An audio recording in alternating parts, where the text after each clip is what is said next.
Мен атым Арысты Ыбырайқызы, Айзере Жолмағанбетованың әжесі болам.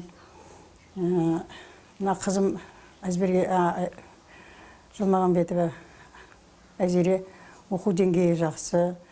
Міне сертификат алып, бүгін бізді қуантып жатыр. Мектепте де ол жақсы оқитын бала. Бұл осы келгеніне, осы оқуға түсем деп, Кембриджге түсем деп талаптанып оқып жатқанына ол өте қуанышты. Және де өзінің мұғалімі өте ұнайды өзіне. Гүлдария апайына өте көп рахмет айтам. Себебі осындай дәрежеге жеткізіп отырған осы мұғалім деп ойлаймын. Мұғалімдің талабы, балдардың талабы ол өте жоғары. Оқытып жатқан деңгейі өте жақсы. Біз оған өте рахметімізді айтамыз. Оның себебі өзі үйде деген екі інісі мен сіңлісі бар. Соларға деген көмектесіп, мектепте бұрында английский деген өте қиындау болып еді. Енді қазір екеуі де жақсы оқитын болып жатыр. Ол сол енді осы апайының құрметі, өзінің еңбегі деп білем.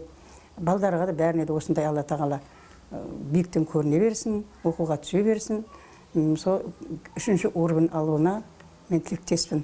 Апайына көп рахмет Гүлдария апайға. Еңбегі ақтала берсін. Бәріне соны тілеймін.